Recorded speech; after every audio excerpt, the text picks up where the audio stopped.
చూపిస్తున్నాను. First analytical chemistry చూసుకుంటే coordination compounds are use for the estimation of qualitative and quantitative analysis of compound. Chelating reagent like EDTA, dimethylglycine and alpha nitrosol, beta naphthalene are used. So కాంప్లెక్స్లో మేము qualitative analysis quantitative అనాలిసిస్కి ఇలాంటి reagents use చేస్తాం, అదే అనమాట. అది కూడా next hardness of water చూసుకుంటే hardness of వాటరే కాల్షియం మెగ్నీషియం ఉండడం వల్ల ఉంటుంది.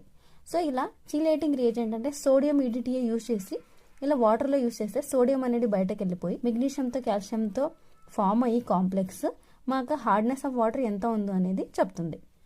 నెక్స్ట్ మెటలర్జీలో తీసుకుంటే ఇది సిల్వర్ గోల్డ్ అనేవి డైరెక్ట్గా ఉండవు, ఓర్స్ ఫామ్లో ఉంటాయి. దాంట్లో నుంచి మేము ఎక్స్ట్రాక్ట్ చేసుకోవాలి. సో అలా అప్పుడు కూడా మాకు అనేది ఇది కోఆర్డినేషన్ కాంపౌండ్స్ యూజ్ అవుతుంది. ఎలా అంటే ఇలా సయానైడ్స్తో కాంప్లెక్స్ ఫామ్ అయ్యి సిల్వర్, దెన్ అప్పుడు ఆ సయానైడ్స్లో ఉన్న సిల్వర్ని జింక్ రీప్లేస్ చేస్తుంది.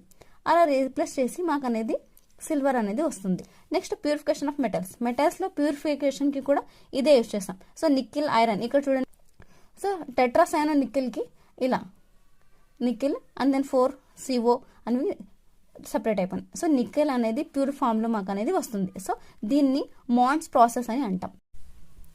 బయాలజికల్ సిస్టమ్లో చూసుకుంటే క్లోరోఫిల్, దెన్ విటమిన్ B12, హిమోగ్లోబిన్లో మెయిన్ ఇక్కడ హిమోగ్లోబిన్ అంటే బ్లడ్లో రెడ్ పిగ్మెంట్నే మేము హిమోగ్లోబిన్ అంటాం. హీమ్ని మేము బ్లడ్లో రెడ్ పిగ్మెంట్ని అంటాము.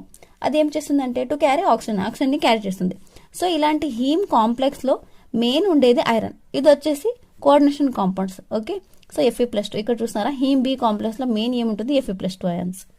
సో ఇవి వచ్చేసి కోఆర్డినేషన్ కాంపౌండ్స్. నెక్స్ట్ క్లోరోఫిల్లో వచ్చి Mg+2 అయాన్స్ ఉంటాయి. దెన్ సైనోకోబాలమిన్లో cobalt ions. Next enzyme like carboxypeptidase and carbonic anhydrase అనేది క్యాటలిస్ట్గా వర్క్ చేస్తుంది బయోకెమికల్ రియాక్షన్స్లో.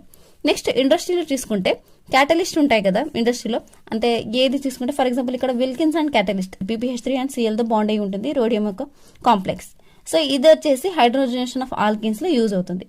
నెక్స్ట్ ఫోటోగ్రఫీలో చూసుకుంటే hypoforms a water soluble complex with unreduced AgBr. This process is called developing. So ఈ ప్రాసెస్ని మేము డెవలపింగ్ అంటాము.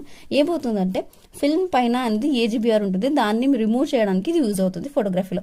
నెక్స్ట్ మెడిసిన్లో చూసుకుంటే రెడ్ పాయిజనింగ్ ఉంటుంది కదా, దాంట్లో ఏమవుతుందంటే EDTA కాల్షియం కాంప్లెక్స్ ఉన్న EDTAని పంపిస్తాం. అది ఏం చేస్తుందంటే కాల్షియం బాడీలో వెళ్ళిపోతుంది.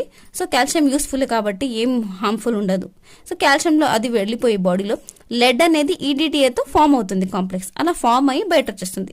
సో ఇలా అనేది కాంప్లెక్సెస్ అనేది బాడీలో యూజ్ అవుతుంది ఫర్ ట్రీట్మెంట్. ఇది క్యాన్సర్ ట్రీట్మెంట్కి యూజ్ అవుతుంది.